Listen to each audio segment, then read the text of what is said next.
म सबैलाई आग्रह गर्न चाहन्छु, कसैको उम्मेदवारको बारेमा म केही भन्न चाहन्न, किनभने भनिरहन लायकै छैन, चर्चा गर्न आवश्यकै पर्ने खालका छैनन्, केही कुरा गरिरहनु पर्ने नै आवश्यकता छैन। त्यसकारण म कसैको बारेमा केही भनिरहन चाहन्न। साथीहरूले कतिपयले इच्छा गर्नुभएको छ, इच्छा गर्न पाइन्छ, उहाँहरूको अधिकारको कुरा हो, उहाँहरूले इच्छा गर्नुपर्छ, उहाँहरूको इच्छालाई सलाम गरौँ। देश नै एमाले मय भएको छ। एक दिनमा टिकटक कति बन्छन् हिसाब गर्न गाह्रो छ। अन्तर्राष्ट्रिय मजदुर सङ्गठनका नेताहरूले विष्णु रिमाललाई ठुलो नेता, महान नेता, सफल नेता, मजदुर आन्दोलनको हस्ती भनेको सुनेपछि मैले पनि एकछिन विष्णु रिमालतिर हेरेँ हो कि होइन भनेर। एउटा गीत मैले सुनिराखेका थिएँ, धन्दा नमान नेकपा एमाले यहाँ छँदैछ भन्नु। कुनै प्रकारको अप्ठ्यारो आयो भने, कुनै प्रकारका कठिनाइ आयो भने, वैचारिक अन्योलता आयो भने, दिशाहीनता आयो भने चिन्ता नगर्नुहोस्, धन्दा नमान्नुहोस्। यहाँ एमाले छ, त्यसले स्पष्ट वैचारिक दिशा दिन्छ। यो गृहमन्त्रीले हामीलाई पशुपतिको बुटी खान दिएन, गाँजा चरेस खान दिएन, यो बदमास रहेछ, यसलाई तुरुन्त बर्खास्त गर्नुपर्छ भनेर उनीहरूले भने। अनि वीरेन्द्रले सुनेर मलाई सोधे अन्तिममा के भन्छन् यी बाबाजीका प्रतिनिधिले के भन्छन् भनेर। अब मैले भने अब सरकार मलाई यो हिन्दी त धेरै राम्ररी त आउँदैन, अब मौसुफलाई जस्तै हो, मौसुफले जे बुझ्नुभयो मैले पनि त्यस्तै बुझे हो। यो बागमती नदी हामी आउनुपर्छ, नुहाउनुपर्छ, सफा राख्नु पर्यो, यसलाई चाहिँ पवित्र बागमती जस्तो पार्नु पर्यो भने जस्तो लाग्यो मलाई भनेर मैले भने। त्यसै भने होला जस्तो लाग्यो भनेर राम्रै कुरा गरेछन्। बागमती सफा गरे हुन्न त गृहमन्त्रीजी भनेर उहाँले भनेपछि मैले ठिक छ सरकार, हामी बागमती सफा गर्नतिर लाग्छौँ भने।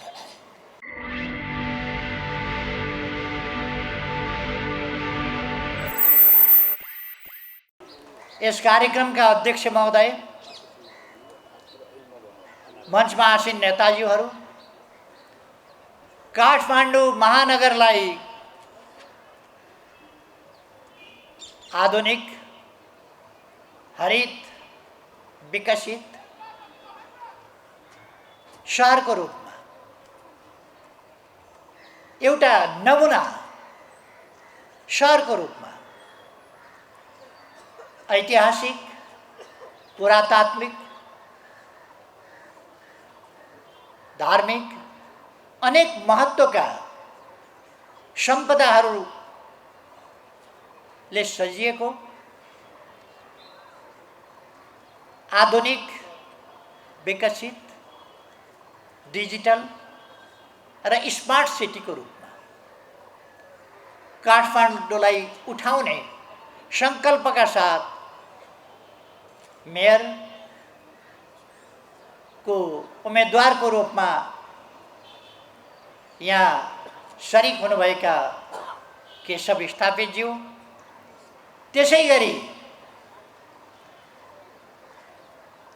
काठमाडौँ युवा जोशका साथ, युवा सोचका साथ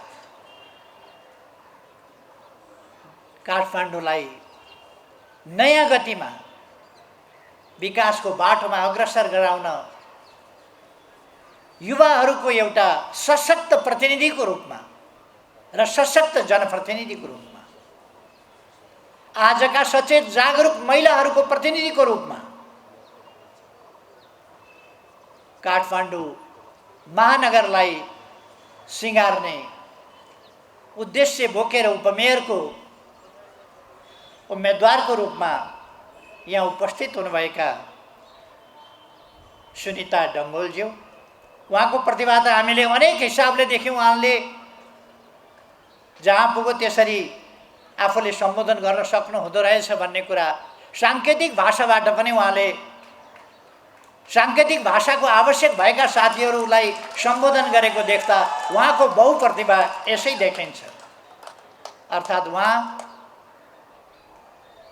शारीरिक रूपमा अशक्तता, अपाङ्गता भएका व्यक्तिहरूको पनि साँचो प्रतिनिधि, महिलाहरूको पनि साँचो प्रतिनिधि, युवाहरूको पनि कर्मठ प्रतिनिधि र काठमाडौँ भाषीहरूको नवोदित प्रतिनिधि नयाँ पुस्ताको एउटा प्रतिनिधिको रूपमा उहाँ आउनुभएको छ। उहाँलाई पनि म सम्बोधन गर्न चाहन्छु। विभिन्न जनसङ्गठनहरूबाट यहाँ प्रतिनिधित्व गर्दै आउनुभएका साथीहरू, कलाकार साथीहरू र नेकपा एमाले त अहिले देश नै एमालेमय बनाउन सफल भएको छ। देश नै एमालेमय भएको छ। एक दिनमा टिकटक कति बन्छन् हिसाब गर्न गाह्रो छ। फेसबुकमा कति स्ट्याटस लेखिन्छन् त्यो फेसबुकले मात्रै जान्दछ। अब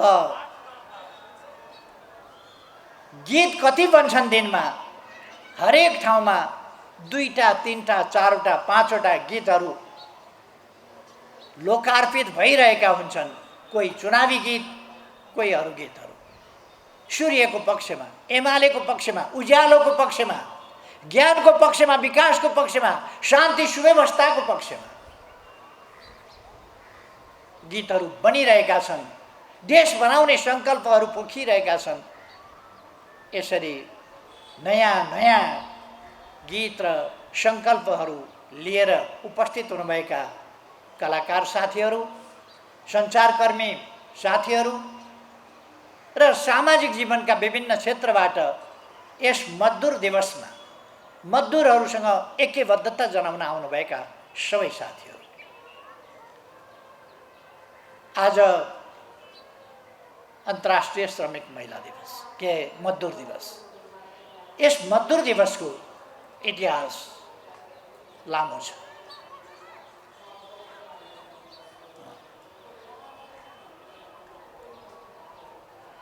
मजदुर दिवसको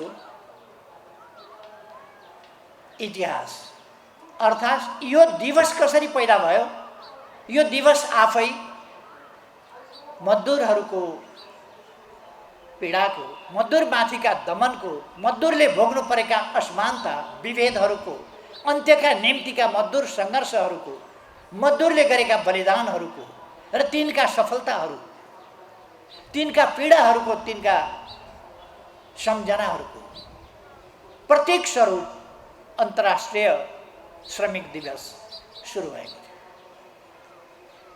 यो धरती श्रमिकहरूले बनाएका छन्। रोम बन्यो श्रमिकहरूले, अरू जुनसुकै सहर पनि बने श्रमिकहरूले, काठमाडौँ बने श्रमिकले। अलिकति कसरी बने भन्ने कुराको एक झलक त यहाँ अघि हाम्रा मेयरका उम्मेदवार केशव स्थापितले पनि उल्लेख गर्नुभयो। छोटो एउटा झलक कसरी बने। पुरातनभन्दा पुरातन सहरहरू र आधुनिकभन्दा आधुनिक सहरहरू सबै बने श्रमिकहरूको श्रम र पसिनाबाट, श्रमिकहरूको मेहनतबाट।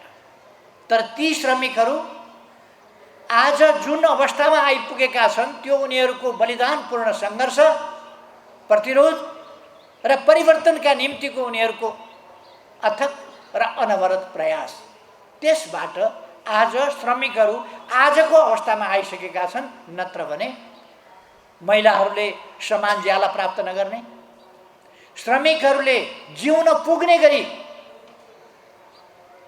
बाँच्न पुग्ने गरी पनि ज्याला प्राप्त नगर्ने र मजदुरलाई मजदुरी कति दिने भन्दा एउटा फर्मुला थियो।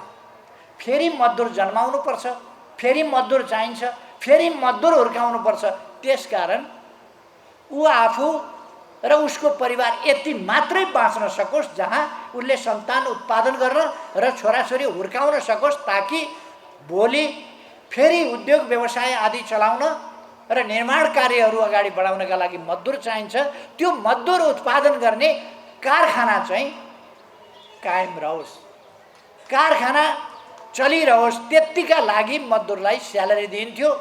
मानवीय भावनाले बाँच्नका लागि कामको मूल्याङ्कन गरेर होइन, पछि पनि मजदुर चाहिन्छ भनेर पछिसम्मका लागि आफ्ना स्वार्थहरूको जोहो गर्नका लागि मजदुरहरूलाई पारिश्रमिक दिइन्थ्यो, अरू हिसाबले होइन। त्यस ठाउँबाट विभिन्न प्रकारका मजदुरहरूले सङ्घर्ष गर्दै गए।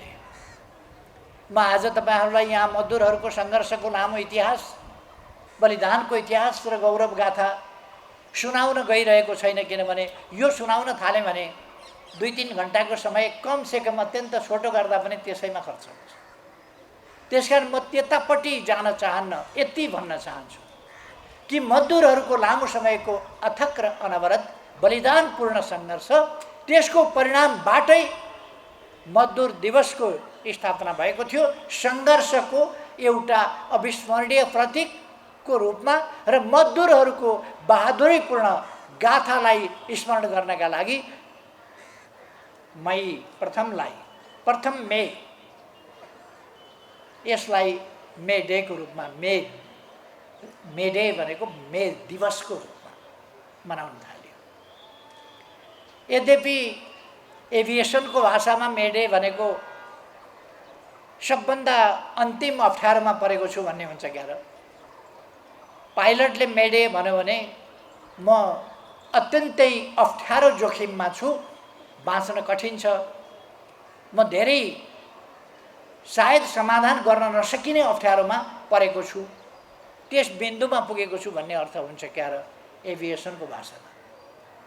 तर हामी एभिएसनको भाषा होइन, मजदुरको भाषा बोलिरहेका छौँ यहाँ। र मजदुर दिवस मे डे यो मजदुरहरूको बलिदानको एउटा प्रतीक हो।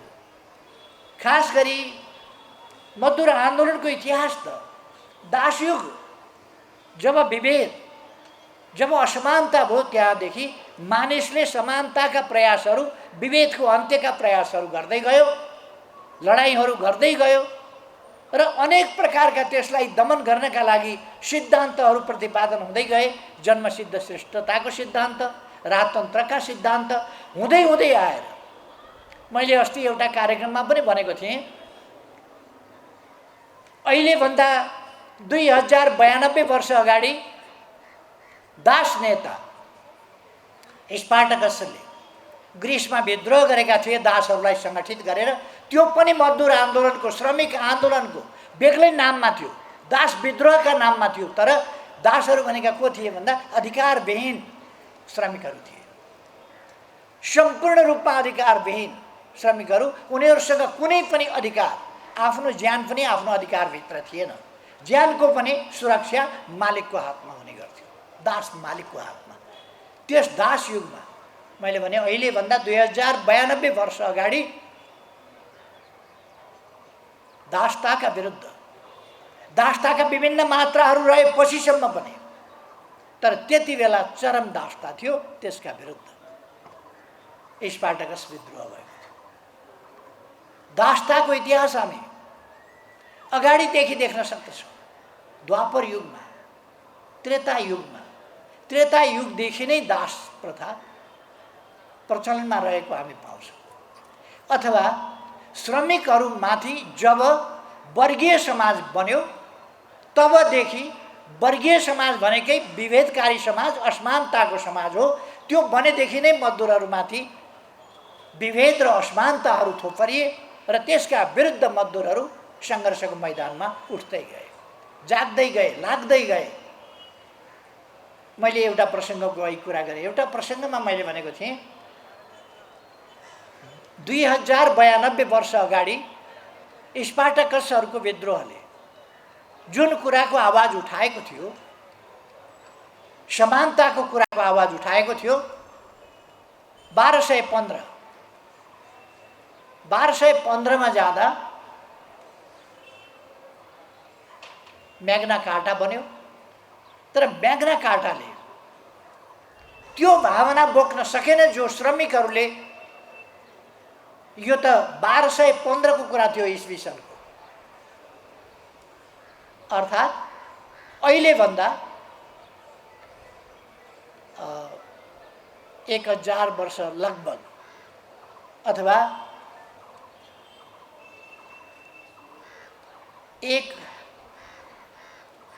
992 वर्ष, 93 वर्ष अगाडि, 993 वर्ष अगाडि स्पार्टकसले उठाएको कुरो, अहिलेभन्दा त्यति अगाडि उठाएको कुरो, अहिलेभन्दा 2092 वर्ष अगाडि स्पार्टकसले उठाएको मागसँग मिल्दैन थियो, किनभने यो म्याग्ना कार्टा सम्भ्रान्त वर्गले उठाएको थियो, त्यसकारण स्ट्याटसका आधारमा अधिकारको कुरा गर्यो त्यसले, जबकि स्पार्टकसहरूले स्ट्याटसको आधारमा होइन, मानवीय भावनाका आधारमा, मानवीय औचित्य र आवश्यकताका आधारमा समानता हुनुपर्छ भन्ने कुरा उठाएका थिए। अथवा श्रमिक वर्गले चेतनाको बिगुल, समानताको बिगुल, न्यायको बिगुल मानव जातिको इतिहासमा पहिलोपल्ट श्रमिक वर्गले फुक्यो। राजनीतिक आन्दोलनको हिसाबले भन्ने हो भने, राजनीतिक आन्दोलन र मजदुर आन्दोलनको हिसाबले भन्ने हो भने, यद्यपि त्यस बेलासम्म मजदुर सङ्गठन बनिसकेका थिएन, तर मजदुरहरूले सङ्गठित रूपमा 1831बाट आफ्नो मजदुर आन्दोलन सुरु गरेका थिए। त्यस आन्दोलनले बिस्तारै मजदुरहरू केन्द्रित भएर विचार निर्माण गर्यो, मजदुर वर्गीय हितहरूलाई केन्द्रित गरेर विचार निर्माण गर्यो र सर्वहारा वर्गीय विचार, यसको सन्दर्भमा यस विचारबाट सोच्दै जाँदा दर्शन, सिद्धान्त, नीतिहरू, सामाजिक सुप्रबन्धका अनेक चिन्तनहरू बने। यसमा अनेक वैज्ञानिकहरूले, अनेक दार्शनिकहरूले दिमाग ख्याए र आज हामी यस ठाउँमा आइपुगेका छौँ। आज मजदुरहरूका हक हितका लागि सङ्गठन निर्माण भएको, विश्व स्तरमा सङ्गठन निर्माण भएको 1919मा ILO, इन्टरनेसनल लेबर अर्गनाइजेसन 1919मा स्थापना भएको थियो र त्यसले मूलतः 5वटा धेरै महत्त्वपूर्ण मुद्दाहरू राखेका थियो। महिलाहरू सम्बन्धी, बालबालिका सम्बन्धी, श्रमका हक सम्बन्धी, समानता, समान ज्यालाका सम्बन्धी र सामाजिक सौदाबाजी, यो सामूहिक सौदाबाजीका सम्बन्धमा महत्त्वपूर्ण यस्ता 5वटा मुद्दाहरू त्यसले राखेको थियो र त्यस सन्दर्भमा मजदुर आन्दोलन अगाडि बढ्यो। र नेपालमा भन्ने हो भने राजनीतिक आन्दोलनको सुरुवात मजदुर आन्दोलनबाट भएको थियो। त्योभन्दा अगाडि राजनीतिक आन्दोलन भएको थिएन। पहिलोपल्ट 2003 साल फागुनमा विराटनगरमा मनमोहन अधिकारीको नेतृत्वमा राजनीतिक आन्दोलन मजदुर आन्दोलनको रूपमा पहिलोपल्ट सुरु भएको थियो। त्यसपछि नेपालमा जयतु संस्कृतम नामको अर्को विद्यार्थी आन्दोलन सुरु भएको थियो र त्यसपछि त्यसले राजनीतिक आन्दोलनलाई आन्दोलनको रूपमा, त्योभन्दा अगाडि आन्दोलनको रूपमा उठ्न सकेको थिएन। भित्रभित्र विद्रोह थियो। 97 सालको विद्रोह भित्रभित्र उठेको थियो, तर सडकमा उत्रिएको थिएन। सडकमा उत्रिएको पहिलो शक्ति भनेको मजदुर शक्ति हो नेपालको इतिहासमा, र आन्दोलनको इतिहास सुरु गरेको नेपालका मजदुरहरूले, र यसपछि मजदुर सङ्गठनहरू निर्माण हुँदै गए। त्यति बेलादेखि मजदुरहरू सङ्गठित भएर आफ्ना मजदुर वर्गीय हितहरूलाई अगाडि बढाउन थाले। र आज म सन् 2019, अहिलेभन्दा 3 वर्ष अगाडि जेनेभा ILOको हेडक्वार्टरमा त्यहाँ वार्षिकोत्सव थियो। अन्तर्राष्ट्रिय श्रमिक सङ्गठनको 100 वर्ष पुगेको, सफलताका 100 वर्षहरूको एउटा उत्सव मनाउने वर्ष पनि थियो त्यो। त्यस वर्ष म जेनेभामा पुगेको थिएँ र मैले नेपालका श्रमिकहरूले र हामीले नेपालमा प्राप्त गरेका सफलताहरूको प्रशंसा अन्तर्राष्ट्रिय श्रमिक सङ्गठनबाट जेनेभामा सुन्न पाउँदा अत्यन्तै खुसी लाग्यो। नेपालमा छँदाखेरि मलाई विष्णु रिमाल भनेको आफ्नो एउटा मामुली कार्यकर्ता जस्तो लागेको थियो। जेनेभामा गएपछि त्यहाँ अन्तर्राष्ट्रिय मजदुर सङ्गठनका नेताहरूले विष्णु रिमाललाई ठुलो नेता, महान नेता, सफल नेता, मजदुर आन्दोलनको हस्ती भनेको सुनेपछि मैले पनि एकछिन विष्णु रिमालतिर हेरेँ हो कि होइन भनेर। तर विष्णु रिमालले नेपालको मजदुर आन्दोलनमा असाधारण योगदान गर्नुभएको रहेछ भन्ने कुरा मैले त्यहाँ गएपछि झन् बढ्ता महसुस गर्ने मौका पाएँ। अन्तर्राष्ट्रिय रूपमा पनि हाम्रो मजदुर आन्दोलन, हाम्रो मजदुर सङ्गठन, हाम्रो जी फन्डले गरेका सङ्घर्षहरू र जी फन्डले प्राप्त गरेका उपलब्धिहरू, त्यसको प्रशंसा मैले सुन्न पाएँ। र जी फन्डले जसरी सामूहिक सौदाबाजीको माध्यमबाट, वार्ता र बार्गेनको माध्यमबाट सरकार, रोजगारदाता र श्रमिकहरूका बीचमा जुन विन विन सिचुएसन अथवा सबैले मान्न स्वीकार्न सक्ने, सबैको मध्यबिन्दुबाट समस्याको समाधान निकाल्ने र औद्योगिक अनरेस्ट, इन्डस्ट्रियल अनरेस्ट अथवा मजदुर अशान्ति, मजदुर समस्या, खास गरेर लगानीकर्ताहरू जहिले पनि, आन्तरिक पनि बाह्य पनि लगानीकर्ताहरू जहिले पनि झस्किने के हो भने लेबर अनरेस्ट। तर नेपालमा लेबर अनरेस्ट समाप्त भएको छ।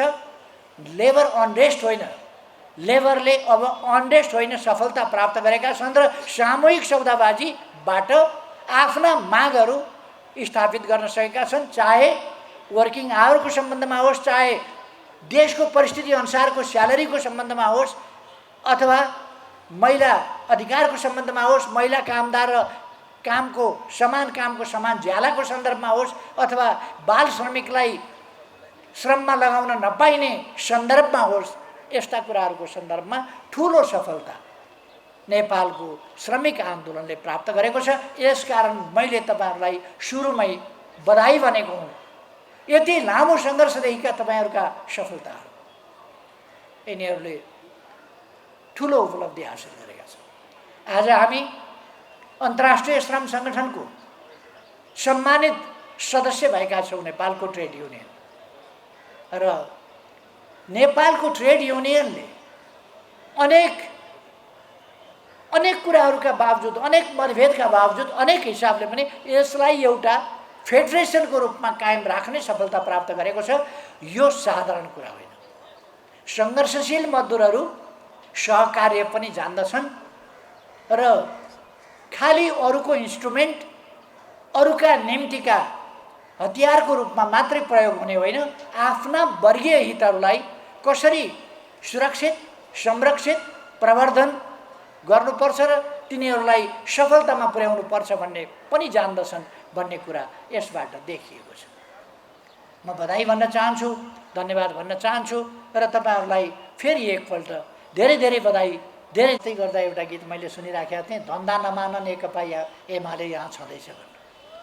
कुनै प्रकारको अप्ठ्यारो आयो भने, कुनै प्रकारका कठिनाई आयो भने, वैचारिक अन्योलता आयो भने, दिशाहीनता आयो भने चिन्ता नगर्नुहोस्, धन्दा नमान्नुहोस्। यहाँ एमाले छ, त्यसले स्पष्ट वैचारिक दिशा दिन्छ।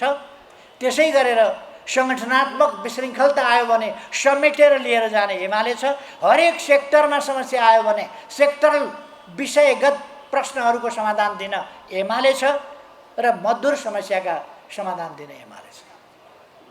शारीरिक रूपमा अशक्तता, अपाङ्गता भएका व्यक्तिहरूलाई कसरी सबल बनाउने, सक्षम बनाउने, आत्मनिर्भर बनाउने र उनीहरूलाई सम्मानपूर्ण जीवन जिउन सक्ने अवस्थामा कसरी पुर्याउने र जो त्यस स्थितिमा पुग्न शारीरिक हिसाबले, मानसिक हिसाबले सम्भव छैन, पछाडि परेका हिस्साहरू, अन्यायमा भेदभावमा परेका हिस्साहरू, वर्गहरू, समुदायहरू अथवा छुवाछुतका प्रश्नमा पीडित रहेका समुदायलाई अगाडि बढाउने, सामाजिक न्याय समानता उपलब्ध गराउने कामको नेतृत्व र अगुवाई गर्ने काममा नेकपा एमाले छ भन्ने कुरा म साथीहरूलाई विश्वास दिलाउन चाहन्छु।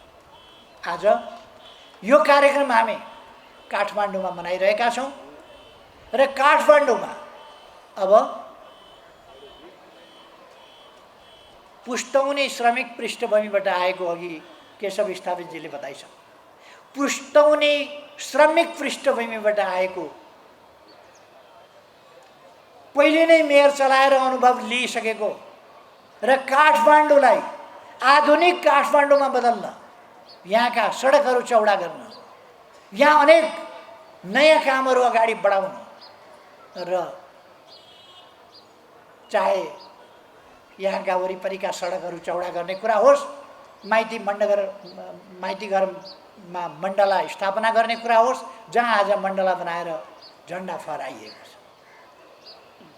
यी सबै काममा र यहाँ अनेक विकास निर्माणका कामहरूसँग जोडिएको र काठमाडौँ बुझेको प्रशासन बुझेको, नगरपालिका महानगरपालिका बुझेको र यसलाई परिवर्तन कसरी गर्ने भन्ने सोच विचार र सङ्कल्प भएको अहिले केशव स्थापित लगायत अनुभवी र नयाँ जोस जाँगर र उत्साह भएको अनुभव र जोस जाँगरको सम्मेलन, त्यस ढङ्गले अगाडि बढाउने उद्देश्यका साथ नेकपा एमाले काठमाडौँमा यति बेला चुनावमा होमिएको छ। महानगरमा यहाँहरूलाई थाहा छ। मैले भनिरहनु पर्ला जस्तो लाग्दैन। यति बेला काठमाडौँका समस्या समाधान गरौँ, चाहे ती उद्योग क्षेत्रका हुन्, चाहे श्रम बजारका श्रमका समस्याहरू हुन्, अथवा कृषि क्षेत्रका हुन्, अथवा व्यापारका हुन्, बजारका हुन्, उद्योगका हुन्, अथवा यहाँको काठमाडौँको सुरक्षा, पुराना सम्पदाहरूको सुरक्षादेखि लिएर संस्कृतिको सुरक्षादेखि लिएर यहाँका अन्य प्राकृतिक वस्तुहरूको सुरक्षादेखि लिएर यहाँका नदी नालाको सरसफाइदेखि लिएर नदीको सफाइदेखि लिएर बागमती विष्णुमती जस्ता शास्त्रहरूमा बढ्ने पवित्र नदीहरू आज फोहोर भएका छन्। यिनलाई हामीले सफा गर्ने अभियान चलाएका छौँ। यस अभियानलाई पुरा गर्न हामीले नदीका किनारहरू नियन्त्रण गर्ने र प्रशोधन केन्द्रहरू ठाउँ ठाउँमा राख्ने, ढल लगेर नदीमा खसाउन नदिने आदि अनेक कामहरू हामीले नै सुरु गरेका थियौँ। म तपाईँहरूलाई एउटा घटना सुनाउन चाहन्छु। 2051 सालमा म गृहमन्त्री थिएँ। तत्कालीन राजा वीरेन्द्रको पशुपतिमा जानै पर्ने त्यो चलन थियो र मैले त्यसको व्यवस्थापन गर्नुपर्ने थियो। मैले त्यस वर्ष पशुपतिमा गाँजा चरेस बाँड्न मानिनँ। यो हाम्रो अन्तर्राष्ट्रिय प्रतिबद्धता विपरीत छ, हामी बाँड्दैनौँ भनेर मैले चरेसहरू बाँड्न मानिनँ। यो 51 सालको र मैले त्यहाँको जोगीहरूलाई उनीहरूको एकजना नेता राजासँग भेटाइदिउँला भनेर मैले भने। त्यसपछि उनीहरूले बल्ल माने अनि मैले राजालाई त्यहाँ लिएर पशुपतिको दर्शन गराएर फर्काएपछि भेट गराइदिएँ। अनि जोगीले भने यो गृहमन्त्री अत्यन्तै बदमास रहेछ, यो गृहमन्त्रीले हामीलाई पशुपतिको बुटी खान दिएन, गाँजा चरेस खान दिएन, यो बदमास रहेछ, यसलाई तुरुन्त बर्खास्त गर्नुपर्छ भनेर उनीहरूले भने। अनि वीरेन्द्रले सुनेर मलाई सोधे अन्तिममा के भन्छन् यी बाबाजीका प्रतिनिधिले के भन्छन् भनेर। अब मैले भने अब सरकार मलाई यो हिन्दी त धेरै राम्ररी त आउँदैन, अब मौसुफलाई जस्तै हो, मौसुफले जे बुझ्नुभयो मैले पनि त्यस्तै बुझ्या हो। यो बागमती नदी हामी आउनुपर्छ, नुहाउनुपर्छ, सफा राख्नु पर्यो, यसलाई चाहिँ पवित्र बागमती जस्तो पार्नु पर्यो भने जस्तो लाग्यो मलाई भनेर मैले भने। त्यसै भने होला जस्तो लाग्यो भनेर राम्रै कुरा गरेछन्। बागमती सफा गरे हुन्न त गृहमन्त्रीजी भनेर उहाँले भनेपछि मैले ठिक छ सरकार, हामी बागमती सफा गर्नेतिर लाग्छौँ भने। त्यस बेला हामीले अहिलेका सम्माननीय राष्ट्रपतिजीको नेतृत्वमा बागमती सफाई, ढल मिसाउन नदिनेदेखि बागमती सफाईको, बागमती करिडर विकास, बागमतीको विकास, सरसफाई र विकासको एउटा अभियान, ढल मिसाउन नदिने अभियान, त्यसका लागि एउटा समिति बनायौँ र काम सुरु गरेका थियौँ। आज बागमतीमा केही सुधार आइसकेको छ। अब आगामी दिनमा हामी बागमतीलाई स्वच्छ पवित्र बनाएर छोड्ने सङ्कल्पमा छौँ, विष्णुमतीलाई त्यसै गरी पवित्र बनाएर छोड्ने सङ्कल्पमा छौँ र अरू विकास निर्माणका कामहरू गर्ने सङ्कल्पमा छौँ। यसका निम्ति प्रतिबद्धता काठमाडौँ महानगरपालिका कमिटीहरूले प्रतिबद्धता जनाइसकेका छन् र त्यो प्रतिबद्धता लिएर हाम्रा मेयर, उपमेयर, वडा अध्यक्ष र सदस्यहरू, महिला सदस्य, दलित सदस्य लगायत सम्पूर्ण सदस्यहरू त्यो प्रतिबद्धतालाई लिएर पार्टी केन्द्रको चुनाव घोषणापत्र र प्रतिबद्धता पत्र, स्थानीय प्रतिबद्धता पत्र लिएर अगाडि बढेका छन्। स्थानीय प्रतिबद्धता पत्रको सम्बन्धमा मैले धेरै भनिरहनु पर्ला जस्तो लाग्दैन। हामी यस देशलाई समृद्ध देश बनाउने र यस देशका बासिन्दाहरूलाई सुखी बनाउने, अर्थात् समृद्ध नेपाल सुखी नेपालीको राष्ट्रिय आकांक्षा परिपूर्ति गर्ने यस अभियानमा हामी लागेका छौँ। यसमा मैले विश्वास लिएको छु सम्पूर्ण मजदुरहरूको, श्रमिक वर्गको, श्रमजीवी वर्गको, युवाहरूको, महिलाहरूको र सम्पूर्ण काठमाडौँवासी दाजुभाइ दिदीबहिनीहरूको सहयोग हुनेछ भन्ने मैले विश्वास लिएको छु। र यो किन विश्वास लिएको छु भने काठमाडौँलाई हाम्रो सम्पदा, हाम्रो इतिहास, हाम्रो पुरातात्विक महत्त्वको सहरमा इतिहास झल्किने, आधुनिकता टल्किने एउटा नमुना सहरको रूपमा, विश्वको नमुना राजधानीको रूपमा काठमाडौँलाई विकसित गर्नका लागि म सबैलाई आग्रह गर्न चाहन्छु। कसैको उम्मेदवारको बारेमा म केही भन्न चाहन्न, किनभने भनिरहन लायकै छैन, चर्चा गर्न आवश्यकै पर्ने खालका छैनन्, केही कुरा गरिरहनु पर्ने नै आवश्यकता छैन। त्यसकारण म कसैको बारेमा केही भनिरहन चाहन्न। साथीहरूले कतिपयले इच्छा गर्नुभएको छ, इच्छा गर्न पाइन्छ, उहाँहरूको अधिकारको कुरा हो, उहाँहरूले इच्छा गर्नुपर्छ। उहाँहरूको इच्छालाई सलाम गरौँ, सूर्यमा भोट हालौँ, एमालेलाई विजयी बनाऊ, काठमाडौँलाई सपारौँ। यही आग्रहका साथ हाम्रो अहिले फेरि हिटौँडा जानुपर्ने भएको हुनाले अरू धेरै कुरा भन्नुभन्दा पनि म यहाँबाट यहाँहरूसँग बिदा लिन्छु। धन्यवाद।